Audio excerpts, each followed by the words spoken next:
এক কাইট হইলে অপর কাইট হইতে পারে না, লোক সমাজের সামনে দাঁড়াইতে পারে না। রাতের আধারে মার পেটের ভিতরে তুমি আর আমি যখন পা বা হাত নাড়া দিয়েছি, মা জননী পেটের ব্যথা, কোমরে ব্যথা আরম্ভ হয়ে গেলে, গভীর রাত মা জননীর ঘুম ভাঙ্গা গেলে অমনি মা জননী চিৎকার করে ডাক দিয়েছে, তোমরা কারা গো? একটা গ্লাস পানি আমাকে দাও না, আমার জিহ্বা শুকিয়ে গেছে, আমার গলা শুকিয়ে গেছে, আমার কেমন যেন লাগে। বাপ বাপ দৌড়িয়ে ওই জীবনগঞ্জ বাজারের মধ্যে চলে গেছে। ডাক্তার আনার জন্য ডাক্তার দৌড়ে আসছে। ডাক্তার বলতেছে মহিলার অবস্থা যেমন তেমন, বাচ্চার অবস্থা আরো খারাপ, কি করা যায়? ডাক্তার কি হবে? ডাক্তার তখন বলল, বাচ্চা যদি বাঁচাইতে চান তাহলে মহিলা মা বাঁচবে না, মাকে যদি বাঁচাইতে চান তাহলে বাচ্চারে বাঁচানো যাবে না। মা জননী গো, আরে পেটে কোমরে ব্যথার কারণে ওইটা বসতে পারে না। আস্তে করে মা জননী আমার আপনার বাপকে ডাক দিয়ে বলছি, আপনি কে গো? আমার কাছে আসেন না, একটু কাছে আসেন। কাছে আসার পরে মা জননী বাপকে ডাক দিয়ে বলেছে, আপনি শুনেন, ডাক্তার যা বলছে আমি জোরে বলতে পারবো না। আমি কালে শুনেছি বাচ্চা বাঁচাইতে গেলে আমি বাঁচবো না, আর আমার বাঁচাইতে গেলে বাচ্চাটা বাঁচবে না। স্বামী গো, আমার বাচ্চাকে বাঁচাইতে যাইয়া যদি আমার পৃথিবীতে বিদায় হইতে হয়, আমি বিদায় হয়ে যাইতে রাজি, তবু আমার বাচ্চা যেন মরে না। আল্লাহু আকবার। তিনি হইলে আমার আপনার মা। 22 বাবার বন্ধুরা আমার, তারপরে শুনেন আমার আপনার নবী রাহমাতুল লিল আলামিন তিনি বলেন, আমার উম্মতেরা রে, বাইতুল্লাহ শরীফ কাবা ঘরের দিকে তাকাইয়া কাবা ঘর তওয়াফ কইরা হজ করলে কবুল হবে কি হবে না হজ আমি নবী গ্যারান্টি দেই না। তবে তুমি তোমার আব্বা আম্মার চেহারার দিকে তাকাইয়া যদি হাসি দেওয়াইতে পারো, কবুল হজের সওয়াব তোমার নামে লেখা হয়ে যাবে। আব্বার প্রতি তুমি যদি ভালোবাসা দিয়া মাকে খুশি করতে পারো, তোমার নামে কবুল হজের সওয়াব। নবীকে সাহাবী বললেন, কি গো নবীজি, আমার আব্বা আম্মার চেহারার দিকে তাকাইলে আমার মা বাপ যদি খুশি হয়, একবার যদি খুশি করতে পারি একটা কবুল হজের সওয়াব হবে। আমি যদি 2 বার মার দিকে তাকাই, বাবার দিকে তাকাই, মা বাবা যদি খুশি হইয়া যায়, তাইলে আমার নামে কয়টা হজের সওয়াব হবে? নবী তখন ডাক দিয়ে বললেন, 1 বার 2 বার নয়, 100 বার, তার চেয়ে বেশি কম। তুমি যতবার মা বাবার চেহারা দিকে তাকাইবা, মা যদি এতে করে খুশি হয়, যতবার তাকাইবা ততবার তোমার নামে কবুল হজের সওয়াব হয়ে যাবে। সুবহানাল্লাহ। এই আমার ভাইরা বন্ধুরা আমার, ওই মা জননী বাপ দুঃখিনী অনেকের এখানে আজ নাই। এখানে যারা উপস্থিত আছেন, অনেকের মা জননীর অনেক দিন আগে কবরে শোয়াই দিয়েছেন, আব্বারে কবরে শোয়াই দিয়ে আসছেন। ওই বাপ, যেই বাপ আপনি বিদেশে বাড়িতে যাওয়ার সময় বিষ্ণুদী নদীর পার পর্যন্ত বাপ গেছে হাইটে, আমার ছেলে বিদেশ যাবে, মা জননী আঁচলের কাপড় দিয়া চোখ মুঞ্জায়, চোখের পানি মুছে রে মা জননী। এক একজন এক এক জিনিস দাবি করে। মা জননীকে ছেলে ডাক দিল, মা সবাই অনেকে অনেক কিছু দাবি করলো আমার কাছে, মা গো তোমার কি কোনো দাবি নাই? মা ডাক দিয়ে বলছে, ছেলেরে আমার কোনো দাবি নাই, তবে একটা কথা, তুই আবার কবে বাড়িতে আসবি? আমি তোরে সন্তান বলে আমার বউকে জড়াবো, কোন দিন তুই আমার সামনে আবার আসবি? ওখানে ভালোভাবে থাকিস, ঠিক মতো খাবার দাবার খাইস। ভাইয়ার আমার, বন্ধুরা আমার, কোরবানি ঈদের দিন ভাইয়ারা করে মা জননী গোস্ত পাকসা করে অন্য অন্য ছেলেমেয়েরা খায়, মা গোস্ত খায় না। মাকে ডাক দিয়ে বলে, মা তুমি কেন গোস্ত খাও না গুম্মা? মা জবাবে বলেছে, গোস্ত খাই না কেন জানুনি? আমার কলিজা টুকরা ছেলে বিদেশের বাড়িতে, গত বছর ঈদের সময় আমার ছেলে বাড়িতে ছিল, গোস্ত খাইছিল। আজকে ঈদের দিনে গোস্ত রান্না করি রে, আমার ছেলে বাড়িতে নাই।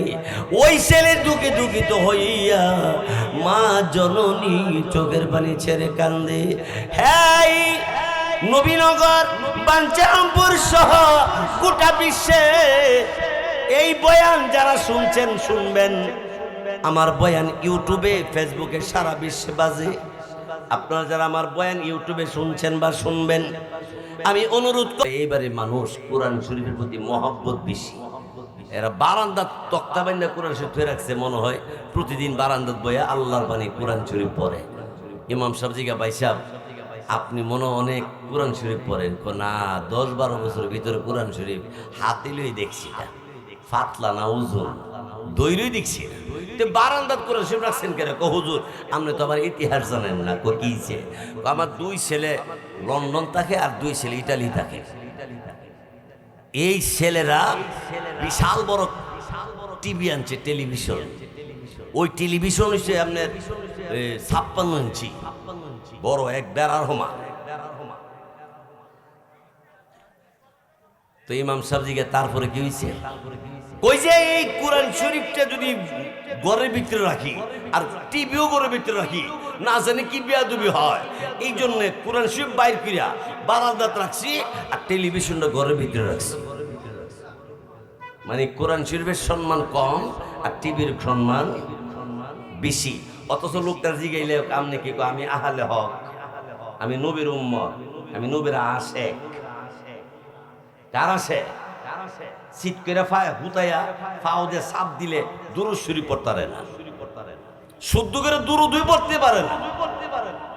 অথচ দুরূদের ব্যাপারে হাদিস আছে, মান সাল্লা আলাইয়া ওয়াহিদা, যে ব্যক্তি আমার উপরে একবার দুরূদ পড়বেন, সাল্লাল্লাহু আলাইহি আশারা, 10টা রহমত আল্লাহর পক্ষ থেকে সাথে সাথে নাজিল হবে। বিষয় হলো দুরূদ শরীফটা শুদ্ধ করে পড়তে হবে। এখন দুরূদ শরীফ, আমার নামাজ, আমার কোরআনের সূরাগুলো শুদ্ধ করার জন্য আমাকে কি মাদ্রাসায় পড়তে হবে, নাকি আমাকে ওয়ার্কশপে যাইতে হবে, গ্যারেজের মধ্যে গিয়ে লইব?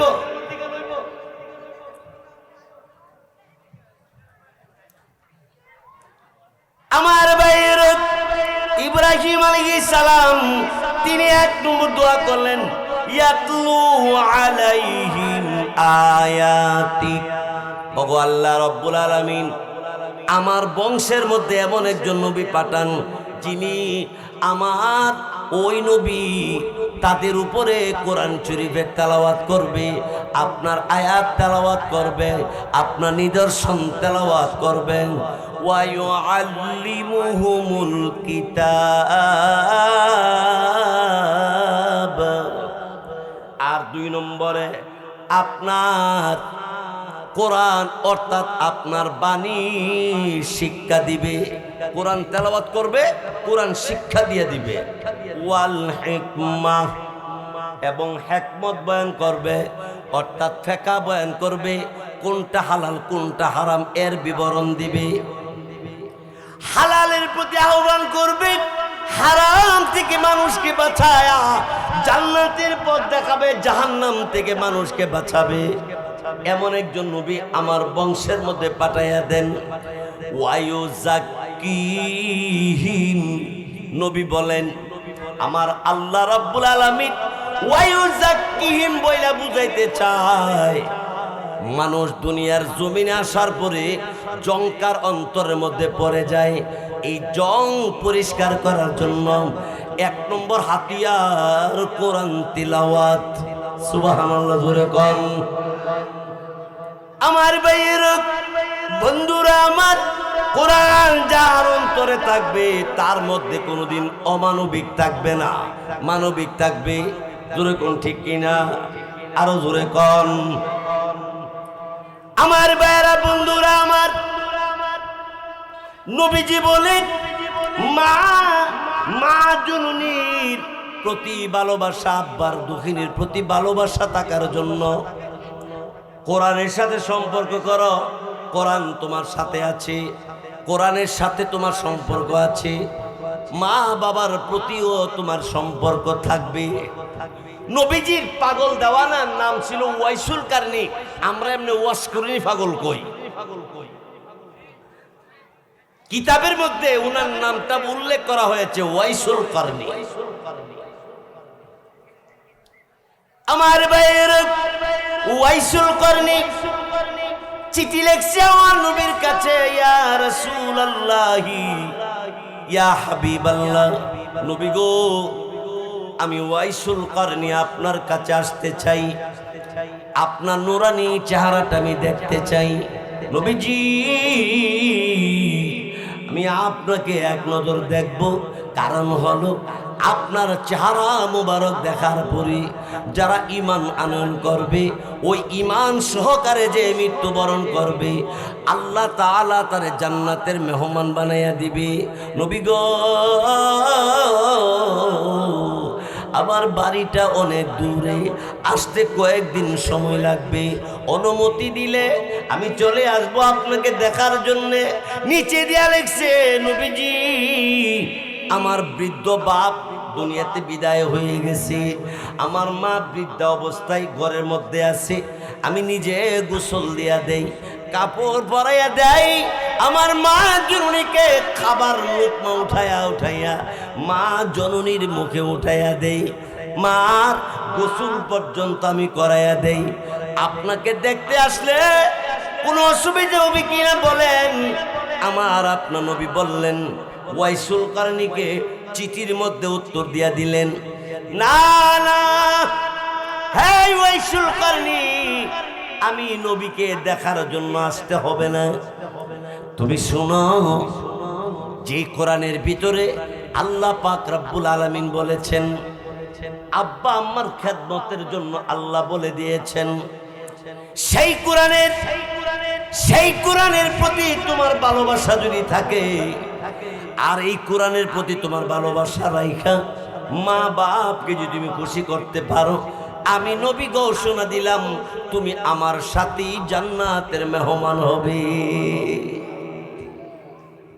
এই আমার ভাইয়ের বন্ধুরা আমার আপনার নবী রাহমাতুল লিল আলামিন খাতামুন নবিয়্যিন রহমতে আলম রহমাতুল লিল আলামিনকে ওয়াইসুল কারনি অমনে জানতে চাইলেন, নবী গো আমি আসবো কিনা? নবী তো বললেন না রে ওয়াইসুল কারনি, মাকে রাইখা আমার দেখতে আসতে হবে না। আরে ওয়াইসুল কারনি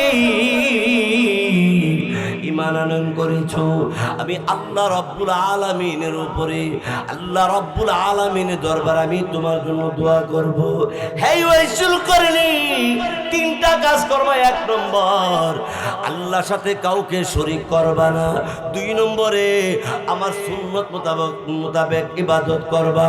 তিন নম্বরে, মা বাবার খেদমত করবা।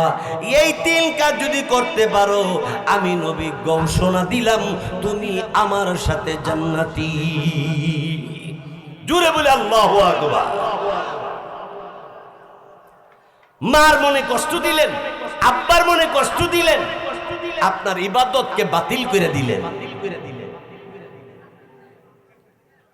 উস্তাদের মনেও কষ্ট দিবেন না। হযরতে আলী রাদিয়াল্লাহু তাআলা আনহুর কাছে এক লোক গিয়ে ডাক দিয়ে বলল, হুজুর, আলী রাদিয়াল্লাহু তাআলা আনহুকে বলছে, ওগো নবীজির সাহাবী, উস্তাদের মর্যাদা কত?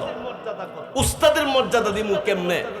হযরতে আলী রাদিয়াল্লাহু তাআলা আনহু বলে দিয়েছেন, শুনো, উস্তাদের মর্যাদা হলো উস্তাদকে সামনে রাইখা উত্তর দিকে একটা তীর মারবা, এই তীরটা যুদ্ধ যাইব, দক্ষিণ দিকে আরেকটা তীর মারবা, এই তীরটা যুদ্ধ যাবে, পূর্ব দিকে আরেকটা তীর মারবা, এই তীরটা যুদ্ধ যাবে, পশ্চিম দিকে আরেকটা তীর মারবা, এই তীর যুদ্ধ যাবে। এই পুরাটা জায়গা স্বর্ণ দিয়ে বান্ধাইলে যেই পরিমাণ টাকা খরচ হবে, এই পরিমাণ টাকা খরচ করে যদি উস্তাদকে যদি তুমি স্বর্ণ দিয়ে জুতা বানায় দাও, তারপর উস্তাদের মূল্য হবে না। উস্তাদের দাম, যে আপনাকে রাস্তা দেখাইলো তাকে ভালোবাসা দেন, তার কাছ থেকে দোয়া নেন, তিনি আমার উস্তাদ। আমার ভাইয়ের এরপরে শুনে আল্লাহ নবী রাহমাতুল আলামিন বললেন, ওয়াইসুল করনি, না না আসতে হবে না, তুমি 3 কাজ করবা। 1 নম্বরে আল্লাহর সাথে কারো শরীক করবা না। 2 নম্বরে আমি নবীর পদ্ধতি ছাড়া কারো ইবাদত করবা না। আমি আল্লাহর নবীর পদ্ধতিতে আল্লাহর ইবাদত করবা। 3 নম্বরে মা বাবার খেদমত করবা। ওয়াইসুল করনির ব্যাপারে আমার আপনার নবী রাহমাতুল লিল আলামিন আবু বকর, ওমর, ওসমান গনি আলী রাদিয়াল্লাহু তাআলা আনহুম সহ অন্যান্য সাহাবায়ে কেরামের সামনে ডাক দিয়ে বললেন, সাহাবীরা রে, আমার ওয়াইসুল করনির সঙ্গে তোমাদের জীবনে কারো যদি দেখা হইয়া যায়, আমার ওয়াইসুল করনির কাছ থেকে দোয়া লইও। একজন সাহাবী দাঁড়ায় বললেন, ইয়া রাসূলুল্লাহ, নবী গো, আমরা আপনার কাছে কালিমা পড়ে মুসলমান হয়ে গেছি। আমরা নিজে দেখছি, আপনার কথা মতো আমাদের জীবন পরিচালনা করেছি। আমাদের চাইতে দাম ওয়াইসুল করনির কি বেশি হয়ে গেল? আমার নবী বললেন, হে সাহাবীরা, আবু বকর, ওমর, তোমরা যারা এখানে উপস্থিত আছো ভালো করে শোনো। আমার ওয়াইসুল করনির সঙ্গে যদি কোনোদিন দেখা হয়, তার কাছ থেকে দোয়া নিও। এর অর্থ হলো ওয়াইসুল করনি মার কলিজার ভিতর থেকে দোয়া পাইয়া গেছে। এই জন্য ওয়াইসুল করনির প্রতি আল্লাহ সন্তুষ্ট হয়ে গেছে। আল্লাহ যার প্রতি সন্তুষ্ট, আমি নবীও তার প্রতি সন্তুষ্ট। ঘোষণা দিলে নবীজি, এই লোকটা জান্নাতে যাওয়ার জন্য যথেষ্ট। আমার মেয়েরা, বন্ধুরা আমার, ওয়াইসুল করনিকে এই জুব্বাটা দিয়ে দিও। সাহাবীরা বললেন, নবীজি, আপনার ব্যবহারের জামাটা আমরা আজ পর্যন্ত কেউ পাইলাম না। ওয়াইসুল করনি আপনারে কোনোদিন দেখলো না। ওয়াইসুল করনি এত দামি আপনার কাছে কেমন করে হয়ে গেল? আমার আপনার নবী ডাক দিয়ে বললেন, ওয়াইসুল করনির প্রতি তার মা সন্তুষ্ট, এই জন্য আমি নবী সন্তুষ্ট। জিব্রাইল ফেরেশতা তার প্রতি সন্তুষ্ট, 70,000 ফেরেশতা তার সঙ্গী সাথী সন্তুষ্ট, স্বয়ং আল্লাহ সন্তুষ্ট। এই জন্য আমি একটা পাঞ্জাবি তার জন্য দিয়ে গেলাম। মা যার প্রতি খুশি, আমি নবী খুশি, আল্লাহ খুশি। যার মা নাই, যার বাবা নাই, তিনি কি করবেন? হাদিস শরীফের মধ্যে লম্বা আলোচনা করেছেন। 1 নম্বর, মার জন্য দোয়া করবেন। কেমনে দোয়া করবে? পড়েন আমার সাথে, রব্বির হামহুমা কামা রব্বায়ানি সগীরা। পারবেন না দোয়াটা করতে? পড়েন না সবাই, রব্বির হামহুমা কামা রব্বায়ানি সগীরা। এর অর্থ হইল, হে আবার প্রতিপালক, আমার আব্বা আম্মারে আপনি সেইভাবে লালন পালন করেন যেভাবে আমারে ছোট্টবেলা আমার মা লালন পালন করছে। বলেন তো, মা বাপ আপনার আমার ছোটবেলা আদর কম করছে না বেশি করছে? বাইরে আমার, বন্ধুরা আমার, মা জননী আপনাকে আমাকে কত ভালোবাসছি। ছোট্টকালে আমি রাতের আধারে, রাতের গভীরে 3টার সময় চিৎকার মারলে প্রতিবেশী সব মানুষ ঘুমায়া গেলে গাও, আপনার মা জননী, আমার মা জননী ঘুম থেকে জাগ্রত হইয়া বুকে লাগাইয়া লাগাইয়া বুকের দুধ পান করাইয়া মা জননী আমাকে আরামসে ঘুম পাড়াইয়া দিত। যেই মা জননী আপনারে আমারে রাত গভীরে, আল্লাহু আকবার, আল্লাহু আকবার, আমার শরীরে আপনার শরীরে জ্বর আনলে অসুস্থ হইলে মা জননী পেরেশান হয়ে যাইত। সব মানুষ ঘুমের ঘরে ঘুমায় থাকলেও আপনার আমার মা আমার শরীর ভালো না থাকলে মা জননী ঘুমায় না। ভাইয়েরা আমার, বন্ধুরা আমার, সেই মা জননী তোমাকে আমাকে পেটে রাখতে যাইয়া আরে 8 থেকে 9 মাস যখন মার পেটে আমার বয়স হয়ে গেল, মা জননী সোজা হইয়া দাঁড়াইতে পারে না। এক কাইট হইলে অপর কাইট হইতে পারে না, লোক সমাজের সামনে দাঁড়াইতে পারে না।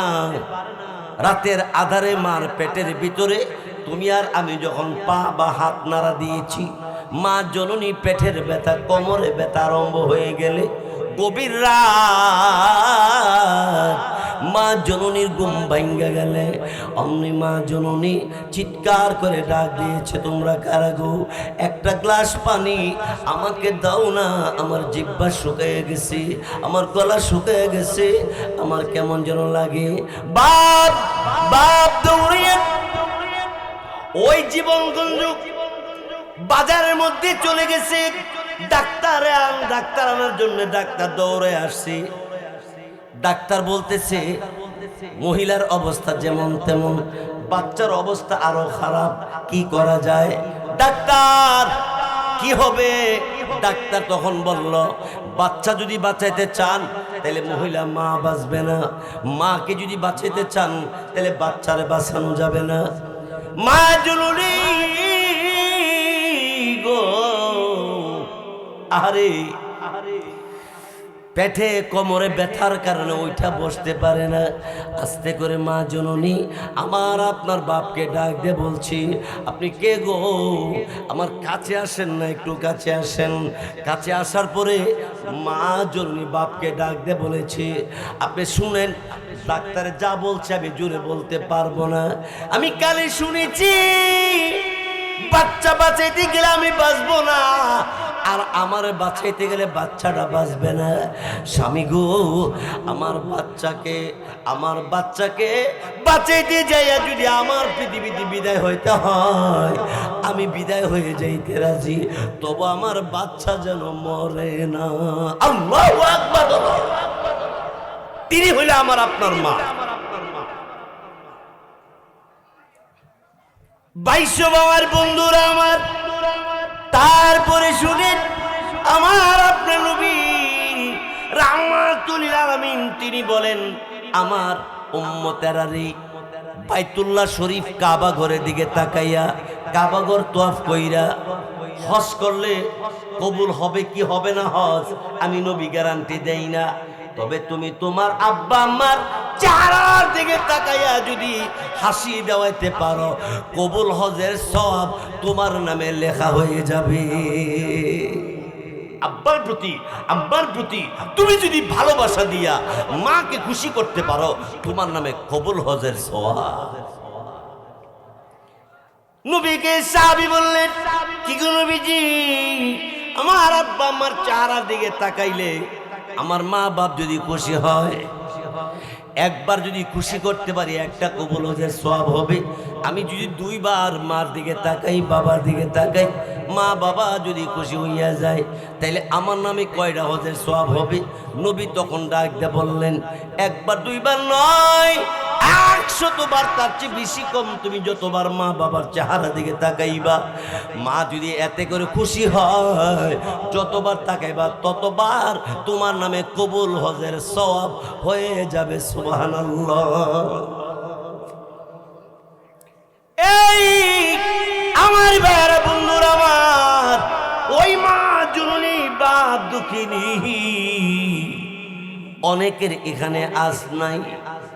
এখানে যারা উপস্থিত আছেন অনেকের মা জননীর অনেক দিন আগে কবরে শোয়াই দিয়েছেন, আব্বারে কবরে শোয়াই দিয়ে আসছেন। ওই বাপ, যেই বাপ আপনি বিদেশে বাড়িতে যাওয়ার সময় বিষ্ণুদী নদীর পার পর্যন্ত বাপ গেছে হাইটা, আমার ছেলে বিদেশ যাবে, মা জননী আঁচলের কাপড় দিয়া চোখ মুঞ্জায়, চোখের পানি মুছে রে মা জননী। এক একজন এক এক জিনিস দাবি করে। মা জননীকে ছেলে ডাক দিল, মা সবাই অনেকে অনেক কিছু দাবি করলো আমার কাছে। মা গো, তোমার কি কোনো দাবি নাই? মা ডাক দিয়ে বলছে, ছেলেরে আমার কোনো দাবি নাই, তবে একটা কথা, তুই আবার কবে বাড়িতে আসবি? আমি তোরে সন্তান বলে আমার বুকে জড়াবো, কোন দিন তুই আমার সামনে আবার আসবি? ওখানে ভালোভাবে থাকিস, ঠিক মতো খাবার দাবার খাইস। ভাইয়ার আমার, বন্ধুরা আমার, কোরবানি ঈদের দিন ভাইয়েরা রান্না করে, মা জরুরি গোস্ত পাকসা করে অন্য ছেলেমেয়েরা খায়, মা গোস্ত খায় না। মাকে ডাক দিয়ে বলে, মা তুমি কেন গোস্ত খাও না গো? মা জবাবে বলেছে, গোস্ত খাই না কেন জানুনি? আমার কলিজা টুকরা ছেলে বিদেশের বাড়িতে, গত বছর ঈদের সময় আমার ছেলে বাড়িতে ছিল, গোস্ত খাইছিল। আজকে ঈদের দিনে গোস্ত রান্না করি রে, আমার ছেলে বাড়িতে নাই। ওই ছেলে দুঃখে দুঃখিত হইয়া মা জননী চোখের পানি ছেড়ে কান্দে। হ্যাঁ, নবীনগর, বাঞ্ছারামপুর সহ গোটা বিশ্বে এই বয়ান যারা শুনছেন, শুনবেন। আমার বয়ান ইউটিউবে, ফেসবুকে সারা বিশ্বে বাজে। আপনারা যারা আমার বয়ান ইউটিউবে শুনছেন বা শুনবেন, আমি অনুরোধ। আর ইব্রাহিম আলাইহিস সালামের 3টা দোয়া করছে। 3 দোয়ার কথা আজকে বলা যাবে না, তবে একটা দোয়ার কথা বলা হবে। 3টা দোয়ার মধ্যে একটা দোয়া করছিলেন, রব্বানা তাকাব্বাল মিন্না ইন্নাকা আনতাস সামিউল আলিম।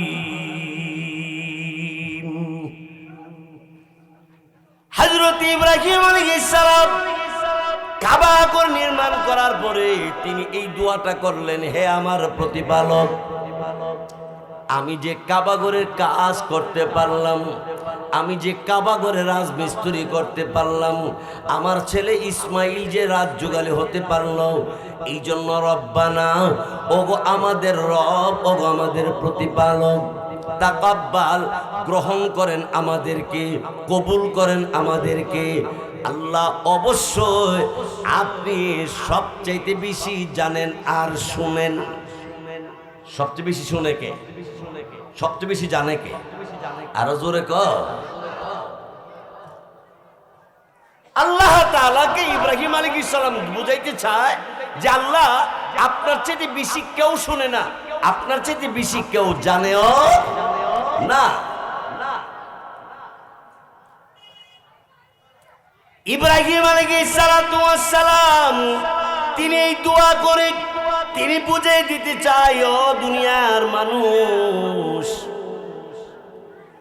মসজিদের সভাপতি, মাদ্রাসার সভাপতি, মসজিদের জায়গা দাতা, মাদ্রাসার জায়গা দাতা, দুনিয়ার জমিনে কোনো পদবি পাইয়া তুমি অহংকার কইরো না, গর্ব কইরো না, কারণ সবচেয়ে বড় দাতা যিনি, তিনি হলেন আল্লাহ। সবচেয়ে বড় দাতাকে আমরা তো কিছু দিয়ে ওই কই যে আমার নাম কইও, আমি বিশিষ্ট দানবীর, আমার নাম কইও আমি বিশিষ্ট দানবীর, আমি একজন দাতা, দাতা সদস্য। আল্লাহ কয় সামান্য কিছু দিয়ে ওই কষ্টির দাতা, আর আমি আল্লাহ তোরে কত কিছু দিলাম রে বান্দা, তুই একবারও খেয়াল করলি না। হ্যাঁ বাংলা, তুই দুনিয়ার জমিনে চলাফেরা করার জন্য আমি আল্লাহ রাব্বুল আলামিন অক্সিজেনের ব্যবস্থা করে রাখছি, আমি দাতা। অক্সিজেন কেডা দিছে? বাতাস যদি আল্লাহ বন্ধ করে দিত, মানুষ বাঁচার কোনো পথ ছিল না। এরে বান্দা, আটলান্টিক মহাসাগর, আরব সাগর, আরো দুনিয়ার যত সাগর আর নদী, নাল, খাল, বিল আছে, আমি আল্লাহ তোর জন্য পানির ব্যবস্থা করে রাখছি, 1 পয়সা লাগে না। আমি আল্লাহ তোর জন্য পানির দাতা। আমি যে পানি দিলাম, আমি আল্লাহ একদিনও কই না যে আমি যে দাতা, আর তুই 20,000 টাকা দিয়ে কইস আমি বিশিষ্ট দানবীর। আর আমরাও সিস্টেম করে লইছি, বিশিষ্ট দানবীর কইলে ভাই সাহেব 25-এর মধ্যে 30,000 দেয় দানবীর কইলে, আর আলহাজ লাগাই দিলে আরো 5,000 বাড়ে। অথচ আবু বকর সিদ্দিক রাদিয়াল্লাহু তাআলা তিনি হজ করেন নাই। আজকে পর্যন্ত কোন হুজুর শুনছেন আলহাজ হজরত মাওলানা আবু বকর সিদ্দিক এমন শুনছেন জীবনে? আলহাজ হজরত মুহাম্মদ সাল্লাল্লাহু আলাইহি ওয়াসাল্লাম জীবনে শুনছেন? রসুল হজ করে নাই। রসুল কোনদিন হাজি বা আলহাজ বলে না। আরে হজ করা এটা তো আপনার জন্য কর্তব্য, ইবাদত। নামাজ চাইলে তো বলতে হইব নামাজি অমুক সাহেব। যে যাকাত দিব তারও কইব যাকাত অমুক সাহেব, ঠিক না?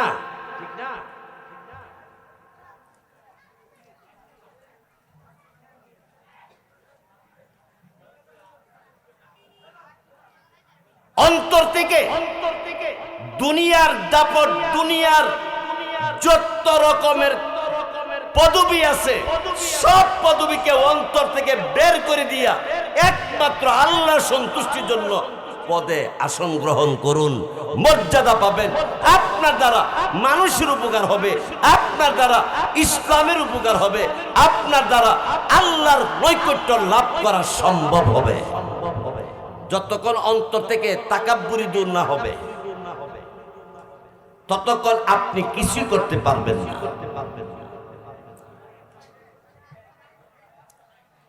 ইব্রাহিম আলাইহিস সালাতু ওয়াস সালাম তিনি কাবা ঘরে দাঁড়াইয়া আল্লাহ রাব্বুল আলামিনকে বলেছিলেন, ওগো আল্লাহ,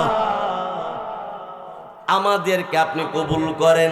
আমি যে কাবা ঘরের কাজ করেছি এই কাজটাকে আপনি কবুল করে নেন। আল্লাহ যদি কবুল করে তাহলে আপনার কাজটা গ্রহণযোগ্য হইল। যদি আল্লাহ কবুল না করে এই কাজের কোনো দাম আছে? এই জন্য একজন বুজুর্গ আল্লাহর ওলির কথা শোনাই 1 মিনিটে। আল্লাহর একজন ওলি রাস্তা দিয়ে যাইতেছে, বাড়ির পাশে রাস্তা, ওই বাড়ির ভিতরে একজন মহিলা কান্না করতেছে। তা আল্লাহর ওলি খবর নিল এই মহিলা কেন কান্দে, দুঃখটা কি? বেশি দুঃখ না, সামান্য একটু। কি এই মহিলা 12 বছর 1 আনা 2 আনা 4 আনা করে জমাইতে জমাইতে 12 বছর পরে এই পয়সাগুলি দিয়া নাকের ফুল বানাইছে, কানের জিনিস বানাইছে, গলার হার বানাইছে, গলার ছড়া। জামাই আবার বুকদার শরীফে ব্যবসা করে। কানের জিনিস, নাকের ফুল, গলার হার পইরা দাদির সামনে গিয়া কো, দাদি দেখেন তো আমার জিনিসগুলি কেমন হইল। দাদি ডাক দেখো, দেখ আমার নাতি কই। আমনে নাতি তো বগদা শরীফে ফলের ব্যবসা করতে গেছে গা, আমার নাতি দেখছি নি। দাদি ক না, দেখে নাই তো। তাই না কি বলো? দাদি ডাক দেখো, ও আমার নাতনির বউ, শোনো, আমি সুন্দর কইলে তামাম পৃথিবীর মানুষে সুন্দর কইলেও লাভ হইতো না যদি তোমার জামাই সুন্দর না কর। যদি তোমার স্বামী কো সুন্দর হইছে তাইলে তোমারটা ঠিক আছে। স্বামী যদি কো না এটা আমার কাছে ভাল লাগে না, তাইলে তোমার এই জিনিস বানানোর কোনো দাম নাই। এই মহিলা কান্তাছে, হাইরি বৃহস্পতিবারে আমার স্বামী বাড়িতে আইব, আয়া যদি কো সুন্দর হইছে না তাহলে আমার 12 বছর কষ্ট সব শেষ। আর যদি কো সুন্দর তাইলে আমার 12 বছর কষ্ট কামে লাগলো, ঠিক না? মহিলা কাঁদতেছে। আল্লাহর ওলি এই সংবাদ শোনার পরে সেজদায় পড়ে তিনি চোখের পানি ছেড়ে কান্দে। মুরিদানেরা ডাক দে বলে, কেন কান্দেন আপনি? আল্লাহর ওলি ডাক দে বলে, ওরে আমার সঙ্গী সাথীরা শোনো, যেই মহিলা 12 বছরে 4 আনা 1 আনা 2 আনা জমাইয়া 12 বছর লাগাইয়া এই পয়সা দিয়া কানের জিনিস, নাকের ফুল, গলার হার বানাইলো। স্বামী যদি পছন্দ না করে তার 12 বছরের কষ্ট বাতিল হয়ে যাবে, তার জিন্দিগি ব্যর্থ হয়ে যাবে। এই দুঃখে মহিলা কান্দে। আমি 70 বছর যাবত তাহাজ্জুদ, আওয়াবিন, ইশরাক আরো চাষতের নামাজ সহ আল্লাহ রাব্বুল আলামিন দিনের কাজ করতেছি। ওই কঠিন কিয়ামতের ময়দানে এই মহিলার স্বামীর মতো আল্লাহ যদি বলে তোর 70 বছরে তাহাজ্জুদ, আমি আল্লাহ পাক রব্বুল আলামিন কবুল করি নাই, আমি তোর আওয়াবিন কবুল করি নাই, আমি তোর কোরআন তেলাওয়াত কবুল করি নাই, আমি তোর জিন্দেগির ভিতর কোনো ইবাদত কবুল করি নাই। মহিলা যদি স্বামীর কাছ থেকে ব্যর্থ হয়, এমনি ভাবে আমি যদি আল্লাহর কাছে ব্যর্থ হইয়া যাই, সারা পৃথিবীর মানুষ আমাকে বড় হুজুর, আমাকে বড় পীর সাহেব বলে ঘোষণা দিয়েছে। আল্লাহ যদি বলে আমি আল্লাহ তোরে একবার একটা আমল কবুল করি নাই, সবার বলার দ্বারা যেমন করে মহিলার স্বর্ণের দাম নাই, স্বামী না বললে আমার আল্লাহ যদি কঠিন কিয়ামতের ময়দানে আল্লাহ যদি এই কথা না বলে যে তোর ইবাদত বন্দেগী আমি কবুল করি নাই, আমার আল্লাহ যদি এমন বইলা ফেলে, তাইলে আমিও তো 70 বছর জিন্দিগি বরবাদ, আমারও তো বরবাদ হয়ে দিব। সারা দেশে মানুষে বড় হুজুর বলি কি হইব? ঠিক না কর জোরে কর। এই জন্য আমার ভাইয়েরা নিজে নিজে চালাক মনে করেন, নিজে নিজে জ্ঞানী মনে করেন, তাইমুমের ফরজ জানে না, উজুর ফরজ 4টা ঠিক মতো আদায় করতে জানে না, নামাজের ভিতরে বাইরে কয়টা ফরজ কেউ উলামায়ে কেরাম কয়েন না, নামাজের ভিতরে বাইরে কয়টা ফরজ? ওই যে ছোট্ট মাদ্রাসা ছাত্ররা কইতাছে 13 ফরজ। এই 13টা ফরজের একটা ফরজ ছুটতে গেলে নামাজ হইতো না। অথচ তাই নিয়ে কোটি কোটি টাকার মালিক, এলাকার ভিতরে সবচেয়ে দাপট উনার আঙ্গুলি ইশারা এলাকা চলে। অথচ 5 ওয়াক্ত নামাজের 1 ওয়াক্ত নামাজের নিয়ম কানুন তার জানা নাই। অথচ তাই নিয়ে বিশাল বড় একজন দাপটশীল। আল্লাহ বলে তোমারে মেম্বার হিসেবে মানছে চিনে, তোমারে সর্দার হিসেবে মানছে চিনে, তোমারে বিশিষ্ট জ্ঞানী হিসেবে মানছে চিনে, তুমি শিল্পপতি মানুষে চিনে, কিন্তু আমি আল্লাহ তোমারে একজন পশু চিনি, পশুর মতো মনে করি। তাইলে তোমার দাম মানুষের কাছে থাকবে, আমি আল্লাহর কাছে নাই। আর আল্লাহর কাছে যদি ক্ষমতা, যে আল্লাহ, ওই আল্লাহ বলে আমার কাছে দাম না থাকলে তোমারও জান্নাতের ব্যবস্থা নাই। নিজে নিজে চালাক মনে করে না, কত চালাক আপনারা। একটু কথা কয়ে মজার কথা কই। পুত্রার মা ওই বুঝেন, মা ওই এটা ব্রাহ্মণবাড়িয়া না, অবশ্যই মা ওই চিনব। মা ওই হেফারটা পুত্র, আর পুত্রার এফারটা মা ওই। পুত্রার স্বভাব হইল কারো কাছ থেকে কোনো কিছু খুঁজা খায় না, কয়া খায় না। তে মাওয়ে আবার কিপটা, সব জাত আবার মেহমানরে দেয় না। যাই হোক, বাজি, গরু গোশত, অন্য সব কিছু দিছে, কিন্তু পুত্রার আবার দই খাওয়ার অভ্যাস আছে। এখন এনে গ্লাসের মধ্যে দই ফাইটা ফ্রিজে রেখা দেয়। ওই সময় দই টুফা আছেন, টুফা ফাতিল, মাটির ফাতিলে দই ফাইটা শিক্ষার মধ্যে রাখতো। কি করেন দা শিক্ষা রশিদের সিয়ন করে বানাইতো। এখন বিড়ে দিতে পারে না, এখন বিড়াইতে পারে রিমোট টিপতো, রিমোট এ চ্যানেলটা না, হ্যাঁ চ্যানেলটা রিমোট টিপতারে, কিন্তু শিক্ষা ভাগাইতারে না।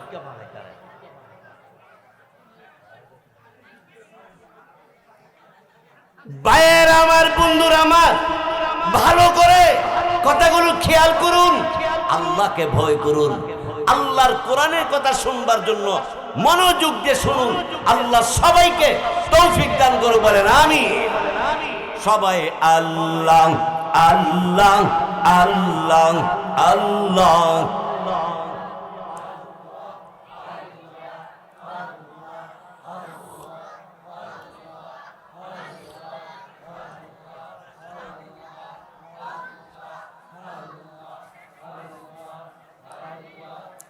লা ইলাহা ইল্লাল্লাহু মুহাম্মাদুর মুহাম্মাদুর রাসূলুল্লাহ সাল্লাল্লাহু আলাইহি ওয়াসাল্লাম। তো মা ওর কাছে পুত্র বইয়া খাইতেছে, খাওয়ার শেষে দা মা ওই আর দই দেয় না। মা ওই হইল কিপটা, আর পুত্রা হইল দই না খাইয়া যাইতো না, কিন্তু কয়া কয়া খাইতো না। তো মা ওই কোনো বাজান তুমি যখন আর খাইতা না, খাওয়া দাওয়া শেষ হয়েছে আত্রা দয়া লাও ক মা ওই আজ যে দুমো বাইর যাবো কেমনে ডরে ভয়ে আর ভাল লাগতেছে। অসুবিধা কি? তো মা ওই গো মা ওই আওয়ার ফতে এই বড় এক সাপ দিক কেইছি, এই সাপের ডরে এখন বাইর যাবো কেমনে চিন্তা করতেছি। মা ওই ডাক দেখো সাপটা কত বড়, তো আমার বাসনটার থেকে আপনি দইয়ের ফাইল্লা পর্যন্ত উদ্দুর লম্বা দই দেখাই দিছে। মা ওই ডাক দেখো আরে পুত্রা রে দই খুঁজা খাইতি না, তোর সাপ কি এই জগতে এমন সাপ মাইপা বানাই চাল্লা যে তোর বাসনের থেকে ওকে দইয়ের ফাইলা যে হানো ওকে সাপ উদ্দুলম্বা তুই মাইপ পাইছ না কিতা আইডিয়া করে দেখছি সাপের লম্বাটা আমার বাসনের কাছ থেকে আমরা দইয়ের ফাইলাতে একটু বেশি হইতো না, কম হইতো না, ওকে ফাইলা বরাবর। সাপ হয়ে দেখছ বড় সাপ তাহলে ওখান গেলে দেখাই পারবে নি কো সাপ কি সবসময় এক জায়গায় তাহে আয়েন দই খাই এরপরটা দেখা যাক কই যায়।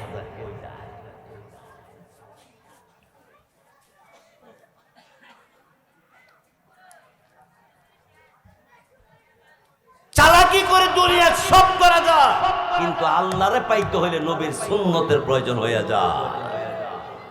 নবীর সুন্নাত যার মধ্যে নাই তার মধ্যে আল্লাহ হওয়ার কোনো পদ্ধতি নাই। সারাদিন কবিরা গুনাহ করতেছে। সারাদিন কি গুনাহ? যে ব্যক্তি দাড়ি চাষে যতক্ষণ পর্যন্ত দাড়ি চাষলো ততক্ষণ পর্যন্ত কবিরা গুনাহ। বড় বড় আলেমরা আছে না, দাড়ি শাসন কি সুন্নাত না কবিরা গুনাহ? কবিরা গুনাহ।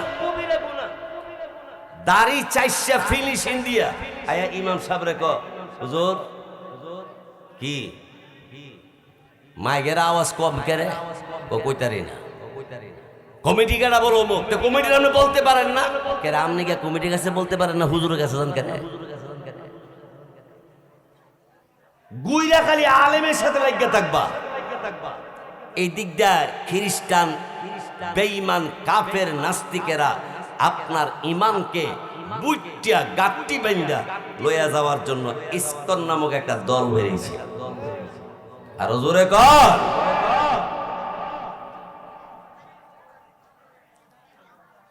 ভাইরা আমার, আসুন আমরা মূল আলোচনা দিকে যাই।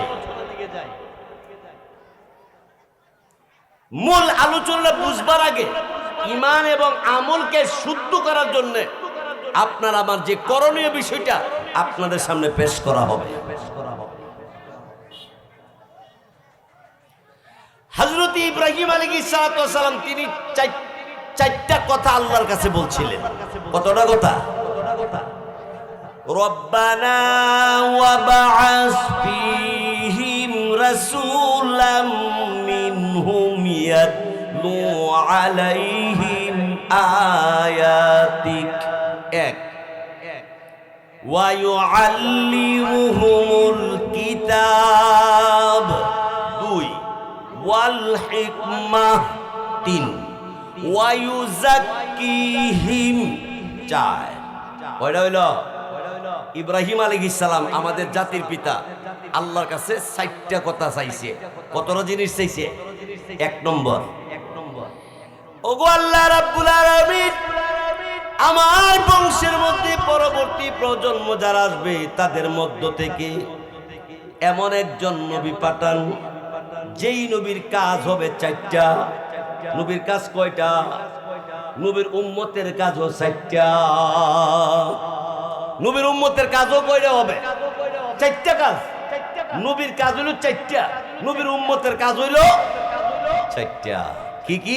এক নম্বর, ইয়াতলু আলাইহিম আয়াতিক। এক নম্বর, তেলাওয়াত করবে আপনার নিদর্শন, আপনার আয়াত। সুবহানাল্লাহ বলবেন না? ঠাকুরগাঁও ওয়াজ করতে গেছি, গিয়া দেখি বারান্দার মধ্যে কোরআন শরীফ তক্তার মধ্যে রাখছে। তো ইমাম সাহেব হুজুর আমার হুজুর কিছু কয়া যায় কি হইছে? ইমাম সাহেবের দাওয়াত দিছে, ইমাম সাহেব আয়া দেখে বারান্দার মধ্যে তক্তার মধ্যে কোরআন শরীফ রাখছে। তো ইমাম সাহেব মনে মনে বড় খুশি হয়েছে যে মনে হয়